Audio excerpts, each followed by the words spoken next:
I am an ancient scholar from a time when wealth brought responsibility but never erased consent. Today, money is treated like a public resource once relatives decide you have enough of it. This story begins with Michael Carter, who worked hard, built his career, and lived within his means. His success was not sudden. It came from years of effort, long hours, and quiet discipline. Michael Carter earned more than most people in his family and never hid that fact. He helped when asked, supported when reasonable, and never used money as leverage. For a long time, this balance worked without conflict or resentment. Then a family situation appeared that changed how everyone viewed his income. Michael Carter's sister, Laura Carter, announced financial trouble tied to housing and rising expenses. The family reacted with concern, sympathy, and immediate discussion about solutions. Suggestions moved quickly from advice into expectation without pause. Because Michael Carter earned the most, the solution became obvious to everyone else. He should help more. Not temporarily, not voluntarily, but consistently and significantly.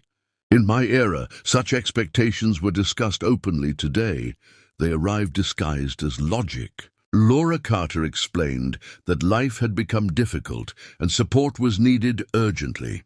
Michael Carter listened carefully and expressed willingness to help within limits. He offered specific assistance, short-term help, and practical support. This response was not received as generosity, but as hesitation. The phrase "you can afford it" appeared early and often. This phrase ended discussion rather than beginning it, because affordability was treated as obligation. Michael Carter explained calmly that earning more did not mean unlimited responsibility. This explanation was met with discomfort rather than understanding. Ben Carter supported his wife while avoiding direct confrontation. His silence allowed pressure to build around Michael Carter quietly. Parents Diane and Richard Carter encouraged compromise without defining limits. They believed harmony required sacrifice from the person most able to provide it.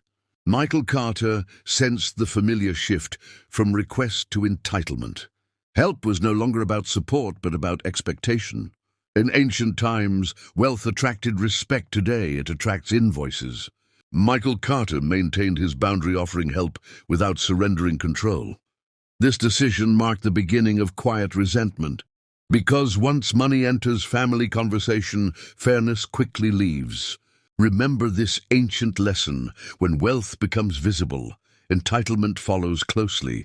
And this story was only beginning. After that moment, Michael Carter noticed that the family no longer asked for help, they expected it. Conversations shifted subtly from discussion into assumption, without anyone acknowledging the change. Laura Carter spoke frequently about stress, rising costs, and uncertainty, while carefully mentioning Michael Carter's stability. These mentions were not direct requests, but they carried clear expectations. Ben Carter stayed mostly quiet, allowing the pressure to exist without challenging it. Their parents began calling more often, checking in with concern that always returned to the same subject. Each call sounded gentle, but disappointment followed whenever limits were mentioned. The phrase "family helps family" became a conclusion rather than a conversation. In my era, such phrases invited debate. Today, they end it. Michael Carter explained again that he was willing to help within limits already agreed upon. This explanation was received politely, but remembered selectively. Family discussions slowly stopped focusing on solutions and began focusing on emotions. Support was no longer measured by effort but by sacrifice. Anything short of discomfort was considered insufficient. Laura Carter compared Michael Carter quietly to others who had given more. These comparisons were framed as examples, but functioned as judgment. Gratitude for previous help faded quickly once expectations solidified. Help already given became invisible, while refusals were carefully remembered. In ancient records, this moment is described as entitlement growing confident. Michael Carter attempted one honest conversation to clarify expectations calmly. He explained that long-term financial support would create imbalance and dependency. This reasoning was dismissed as overthinking rather than caution. Empathy in this context was redefined to mean agreement.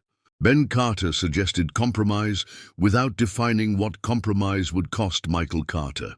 This suggestion assumed his resources were endlessly flexible. Their parents encouraged peace by asking Michael Carter to be the bigger person.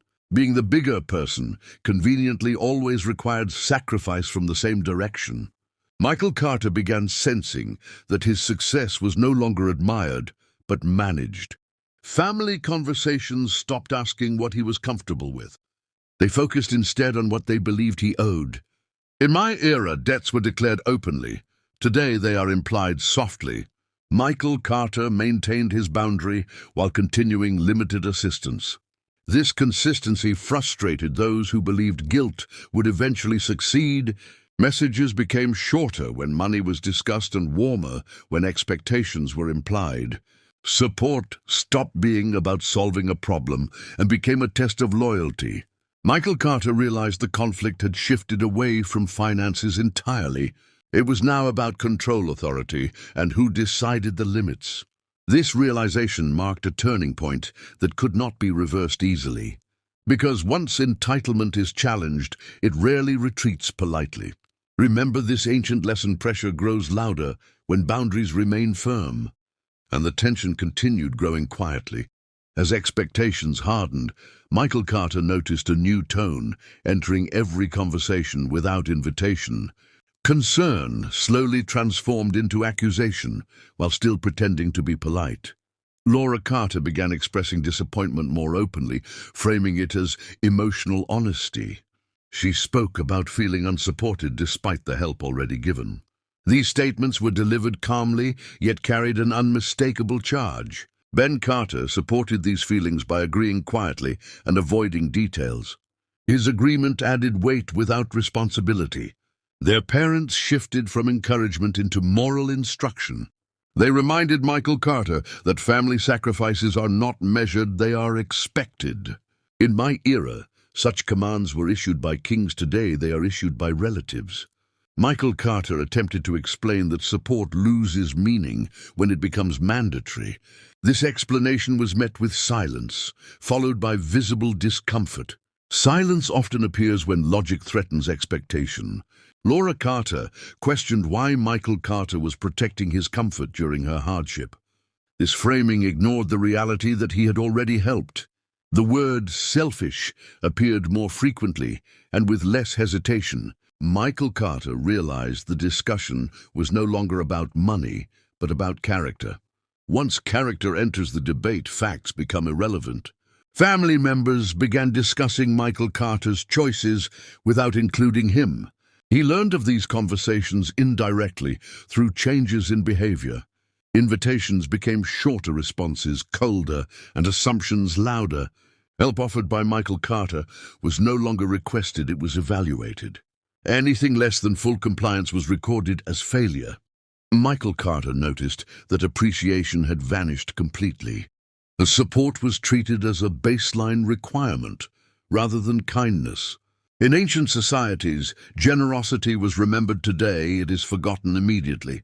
Michael Carter attempted one final conversation to restore clarity. He explained again that boundaries were not rejection, but balance. This explanation was dismissed as emotional distance. Balance in this family now meant surrender. Laura Carter expressed hurt by stating that others had done more without complaint. Comparison returned as the preferred tool of persuasion. Michael Carter recognized that no standard existed that he could realistically meet. Each effort raised expectations rather than resolving them. Parents encouraged patience while quietly siding with the louder voice. Michael Carter began withdrawing to preserve his peace. This withdrawal was immediately framed as proof of guilt. In ancient records, this moment marks the collapse of goodwill. The conflict had fully shifted from assistance to control, and the consequences of that shift were about to surface. After withdrawing slightly, Michael Carter noticed that distance did not reduce pressure, it redefined it. Silence was interpreted as guilt rather than exhaustion and restraint. Laura Carter began speaking more openly about disappointment without disguising it as concern. She described Michael Carter as emotionally unavailable during a critical period. This description ignored context, effort, and previous support entirely. Ben Carter reinforced this narrative by agreeing without offering clarification. Agreement without detail carries surprising authority. Their parents stopped encouraging compromise and began suggesting responsibility. They implied that success comes with duties that cannot be declined. In my era, duty followed consent. Today, it follows income. Michael Carter attempted to explain that help given under pressure loses meaning. This explanation was treated as defensiveness rather than reason. Defensiveness became evidence rather than a response. Family conversations now included Michael Carter as a topic rather than a participant. He was described as stubborn, distant, and difficult. These descriptions traveled faster than facts ever could. Michael Carter noticed that every interaction now carried an unspoken expectation. Support was no longer requested, it was assumed and evaluated afterward. Anything less than full compliance was framed as failure. In ancient councils, such framing was recognized as manipulation. Michael Carter felt the relationship shifting from mutual respect into hierarchy. One side demanded while the other was expected to comply. Parents reminded Michael Carter of sacrifices made in the past. These reminders arrived without accounting for context or choice. Gratitude was replaced by obligation. Michael Carter explained that responsibility without limits leads to resentment. This warning was dismissed as unnecessary pessimism. Laura Carter stated openly that families should never keep score. This statement arrived immediately after she had begun keeping score. Michael Carter recognized the contradiction, but chose not to point it out. Logic rarely survives emotional entitlement. He reduced engagement further, choosing stability over endless debate. This reduction was immediately labeled abandonment. The family narrative hardened quickly once labels were assigned. Michael Carter realized that clarity was no longer possible through conversation. Once a role is chosen, facts become irrelevant. In ancient texts, this moment signals the loss of balance, and balance once lost is difficult to restore. Once the family narrative fully hardened, Michael Carter noticed that facts quietly stopped mattering to anyone involved. A shared version of events formed naturally, requiring no verification because agreement felt more comfortable than accuracy. Laura Carter spoke with growing confidence about being unsupported as repetition slowly transformed feeling into accepted truth. Ben Carter echoed her statements selectively, reinforcing them without ever adding detail, responsibility, or clarification. Their parents repeated this version during conversations as if it had always been reality rather than recent invention. In my era, stories required witnesses. Today, they only require confidence and repetition. Michael Carter was asked indirectly to reflect on his behavior during conversations framed as concern. This reflection was not an invitation to explain context, but a quiet demand to accept fault. The word apology entered discussions, carefully returning often without ever being clearly justified. This apology was expected not for harm caused, but for boundaries maintained consistently. Michael Carter quickly recognized that apologizing here would mean surrendering control rather than restoring peace. He explained calmly that he would not apologize for offering reasonable help within clear limits. This refusal was interpreted not as consistency, but as arrogance and emotional distance. Laura Carter expressed frustration that Michael Carter would not simply admit wrongdoing. Wrongdoing in this case meant refusing unlimited access to his time, resources, and stability. Their parents reminded him of sacrifices made in childhood and shared family history. These reminders arrived without context, consent, or acknowledgement of choice. Gratitude for those sacrifices was demanded rather than remembered naturally. Michael Carter noticed that support had now been reframed as a moral debt. This debt carried no limit, timeline, or clearly defined terms of repayment. In ancient economies, such undefined debts were considered dangerous and destabilizing. Family conversations began, including money openly, whenever Michael Carter was present. These discussions were filled with hints, suggestions, and carefully worded expectations. He was asked hypothetical questions about what more he could do for harmony. These questions assumed additional sacrifice was inevitable rather than optional. Michael Carter declined to engage in speculative guilt disguised as planning. This restraint was interpreted immediately as emotional distance rather than self-control. Distance then became additional evidence used within the growing family narrative. Laura Carter suggested openly that Michael Carter valued money more than relationships. This suggestion ignored years of quiet, consistent support given without recognition. Michael Carter realized that generosity without control invites revisionist history. Their parents encouraged him once again to restore peace by giving more. Peace in this context was defined as compliance rather than understanding. Michael Carter chose silence over argument, knowing neither would change expectations. This silence unsettled those who relied on emotional reaction to maintain pressure. In ancient courts, silence was understood as strategy rather than weakness. Tension continued building steadily as expectations remained unmet, and the conflict moved closer toward an unavoidable breaking point. The breaking point did not arrive loudly but quietly, through a series of small, deliberate moments. Michael Carter noticed that every interaction now carried an expectation he had not agreed to. Family gatherings felt less like connection and more like performance reviews disguised as concern. Laura Carter spoke confidently about future needs, as if Michael Carter's agreement was already secured. These discussions included timelines, amounts, and assumptions without ever asking permission. Ben Carter supported these plans through silence, which functioned as approval without accountability. Their parents nodded along, believing harmony required compliance from the most stable person. In my era, stability was protected. Today it is harvested.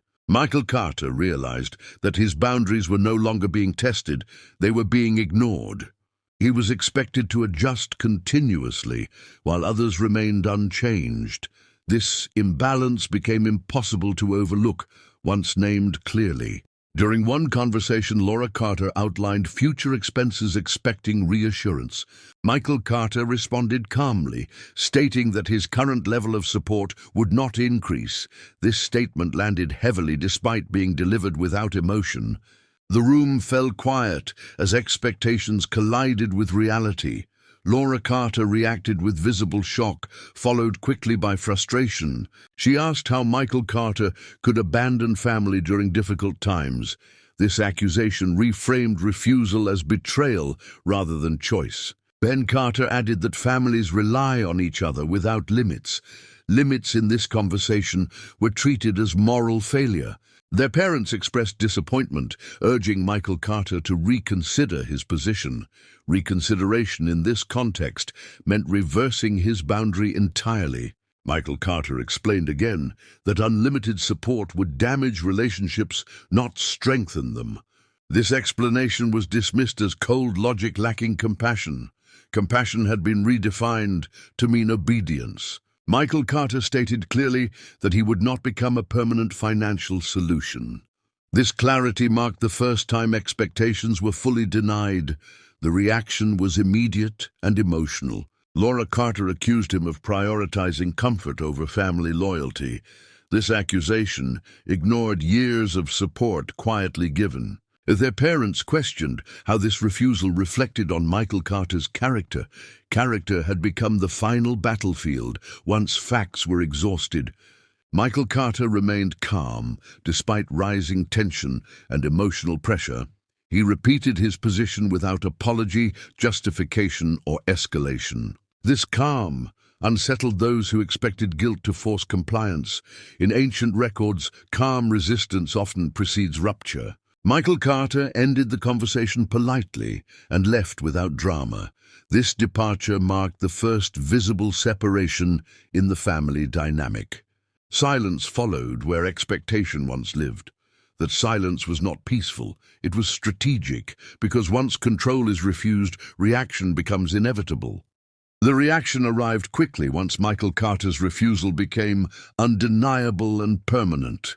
Family conversations shifted from persuasion into judgment almost overnight. Laura Carter began sharing her version of events with relatives, framing Michael Carter as cold and unsupportive. These retellings focused carefully on feelings while excluding timelines, context, and previous assistance. Ben Carter reinforced the story by agreeing publicly while avoiding specifics privately. Agreement without detail spreads easily because it invites sympathy without scrutiny. Their parents contacted extended family, expressing concern about Michael Carter's attitude. Concern in this case functioned as warning rather than curiosity. Michael Carter noticed invitations becoming conditional and conversations increasingly distant. His presence now carried discomfort rather than familiarity. Family gatherings included subtle remarks about responsibility, loyalty, and sacrifice. These remarks were never addressed directly, but were aimed precisely. In my era, such indirect attacks were considered cowardly. Today, they are normal. Michael Carter was advised by relatives to reflect and soften his position. Softening was defined as giving more rather than being understood. He listened politely, but did not change his stance. This consistency hardened the narrative against him. Laura Carter described Michael Carter's success as having changed him. This explanation allowed resentment to appear moral. Financial independence was reframed as emotional distance. Boundaries were reframed as selfishness. Michael Carter realized the story no longer belonged to him. It had been rewritten for comfort and consensus. In ancient courts, reputations were defended openly. Today, they are eroded quietly. Michael Carter stopped correcting misinformation, knowing it only fueled debate. This silence allowed the story to spread unchecked. Relatives repeated the narrative with growing confidence. Distance replaced dialogue across family relationships. Michael Carter accepted that proximity was being used as leverage. He chose distance deliberately rather than accept manipulation. This decision protected his stability but confirmed the family's chosen narrative. Their disappointment became identity rather than reaction. In my era, separation followed unresolved power struggles. Michael Carter focused on his work, friendships, and personal peace. This focus was described by others as avoidance rather than healing. The family dynamic settled into a new, colder equilibrium. Control had been replaced by resentment, but neither side reached understanding. Michael Carter understood that consequences extend beyond money into memory, and the final judgment was approaching. With distance established and reactions settled, Michael Carter finally understood what this conflict had truly been about. It was never about money alone, but about control, comfort, and who felt entitled to decide another person's limits. The family did not miss his financial support. They missed the leverage it quietly provided. Once that leverage disappeared, resentment replaced closeness without apology. Michael Carter observed calmly that peace purchased through surrender is never stable. In my era, harmony required mutual respect, not one-sided sacrifice. He accepted that some relationships survive only when boundaries remain invisible. Once boundaries are named, those relationships often collapse under their own expectations. Michael Carter did not celebrate this outcome, nor did he regret his decision. He simply recognized that stability is sometimes quieter than approval. Over time, the family adapted not through understanding, but through necessity. Financial pressure forced new solutions that did not involve Michael Carter. The narrative softened slightly once dependence was removed. No apologies were offered and none were requested. The conflict faded into memory, reshaped repeatedly, depending on who retold it. Michael Carter focused on his life work and chosen relationships. He learned that generosity without consent is not kindness, but obligation. And obligation enforced through guilt eventually becomes resentment. In ancient records, wisdom often appeared after loss, not before it. This story ends without reconciliation, but with clarity. Michael Carter kept his boundaries, and therefore kept his peace. The family learned that earning more does not mean owing more, and modern households remain confused about the difference between support and control. Now allow me, as an ancient scholar, to offer a final judgment. If help requires surrender, it is not help. If family love demands obedience, it is not love. And if success invites entitlement, then distance becomes a form of self-respect. Should these modern conflicts, examined through ancient wisdom, interest you, then remain here and subscribe to this channel where such judgments continue calmly and without noise. New stories arrive where boundaries are tested, expectations are questioned, and clarity is restored slowly. Until the next tale arrives, walk wisely, guard your limits, and remember, peace is rarely approved by everyone.